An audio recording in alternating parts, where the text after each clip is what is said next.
नमस्कार. Eco friendly नर्सरीतर्फे आपल्या सर्वांचं सहर्ष स्वागत. GI मानांकन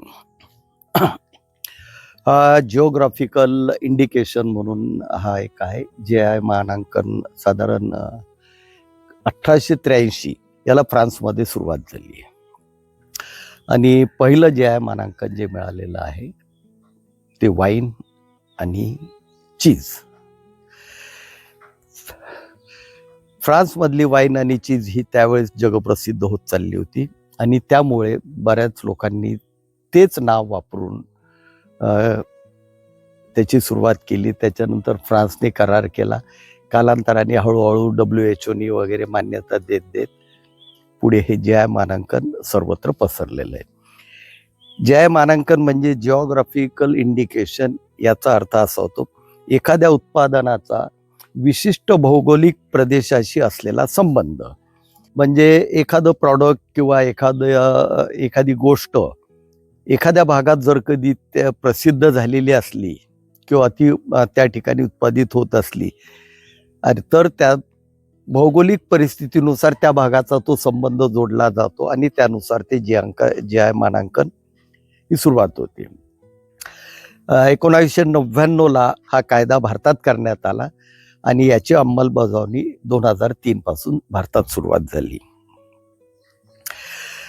आता भौगोलिक प्रदेशाशी असलेला संबंध आणि त्या प्रदेशात मिळणारी खास गुणवत्ता म्हणजे त्या प्रॉडक्टला जी गुणवत्ता किंवा जे काही त्याचं नाव होतं ती किंवा त्याची ती प्रतिष्ठा, ज्या वस्तूची ओळख गुणवत्ता विशिष्ट भागामुळे निर्माण होते त्या वस्तूला GI टॅग दिला जातो. म्हणजे GI एक टॅग त्याचं हे दिलं जातं.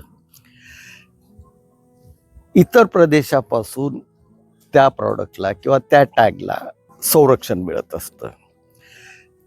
भारतात GI नोंदणीची व्यवस्था जी सुरुवात झाली त्याचं रजिस्ट्रेशन जे आहे ते चेन्नईला त्याचं ऑफिस आहे. चेन्नईला त्याचं हे होत जातं. आता भारतामध्ये जे काही 1999 म्हणजे 2003 पासून ज्याला GI टॅग मिळाला आणि त्यातल्या महाराष्ट्रातल्या काही गोष्टी ज्या आहेत ना त्या आपण इथे हे करतोय. त्यात आहे रत्नागिरीचा हापूस आंबा, महाबळेश्वरची स्ट्रॉबेरी, डहाणू गोलवड चिक्कू, पुरंदरचं अंजीर, लासलगावचा कांदा, अलिबागचा पांढरा कांदा, वेंगुर्ल्याचा काजू, सिंधुदुर्ग रत्नागिरीचं कोकम, आजऱ्याचा घनसाळ तांदूळ, मंगळवेड्याची ज्वारी, भिवापूरची मिरची, वायगावची हळद, सांगलीची हळद आणि बेदाणा, नाशिकचं द्राक्ष, नागपूरची संत्री, जळगावची केळी, जालन्याची मोसंबी आणि दगडी ज्वारी, बीडचं सीताफळ आणि मराठवाड्यातला केशर आंबा, नवापूरची तुरडाळ, बदलापूरचं एक जांभूळ जे आहे त्याला सुद्धा 1-2 वर्षापूर्वी GI टॅग मिळालेला आहे. म्हणजे आता पुढे जे काय होईल, जसं बहाडोली आहे, बहाडोली म्हणजे पालघर मधलं जे बहाडोली आहे ते बहाडोली जांभूळ आज जे प्रसिद्ध आहे. त्याचबरोबर आता बदलापूरच्या जांभळाला सुद्धा टॅग मिळालेला आहे. पुढे बदलापूरचं जांभूळ सुद्धा बहाडोली सारखं मार्केटमध्ये येईल. भंडारा आसगाव, चिन्नोर तांदूळ, कोल्हापूरचा गूळ, देऊर साताऱ्याचा गेवडा, अशी ही जी काही आहे त्याला GI मानांकन मिळालं. आपण ही फक्त महाराष्ट्रातली घेतलेली आहे आणि हे GI मानांकन मिळणं म्हणजे त्या प्रदेशाशी त्याचा संबंध किंवा तिथलं ते मूळ किंवा तो संबंध हा जोडला जातो. एकदा का त्या प्रॉडक्टला त्या ठिकाणी GI टॅग मिळाला तर ते नाव किंवा तो टॅग बाकीच्यांना वापरता येत नाही. तो वापरायचा असेल तो त्याच नावाने वापरावा लागतो. जसं बहाडोली जांभूळ पुढे भविष्यात जे येईल बदलापूर जांभूळ आणि बहाडोली जांभूळ हे जे आहे हे असे हे जे टॅग मिळाले आहेत. आणि जगामध्ये हे टॅग ॲग्रिकल्चरमध्ये भरपूर आहे.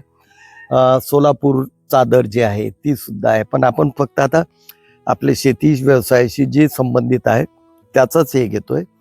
त्यामुळे जर कुठे भविष्यामध्ये कुणाला कुठली लागवड करायची असेल, व्यावसायिक लागवड करायची असेल, तर त्यांनी ह्या टॅगचा विचार करावा. कारण त्याला ते जे मानांकन मिळालंय त्याची खास गुणवत्ता आणि त्याची प्रॉडक्टिव्हिटी, त्याला मिळालेली प्रतिष्ठा ही जी आहे हे आपल्याला ॲग्रिकल्चरमध्ये ज्यावेळेस आपण हे वापरू त्यावेळेस आपल्याला हे म्हणजे याच्या रिलेटेड जे आपण प्लांटेशन करू, समजा उद्या जांभळाचं मला जर कधी प्लांटेशन करायचं आहे तर मी एकतर बहाडोली जांभूळ म्हणजे त्याची कलमं लावल किंवा बदलापूर जांभळाची कलमं लावल.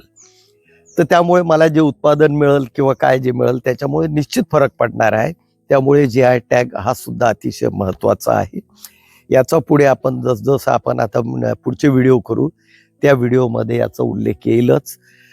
हां, तर सगळ्यांनी ही गोष्ट लक्षात ठेवावी की आपल्याला जर भविष्यामध्ये ह्याचं जर कधी कुठे प्रॉडक्टिव्हिटी किंवा याच्या ठिकाणी जर कधी आपल्याला ॲग्रिकल्चर इंडस्ट्रीमध्ये काही गोष्टी करायच्या असतील तर याचा सुद्धा विचार करून त्याची लागवड केल्यास निश्चित फायदा होऊ शकतो.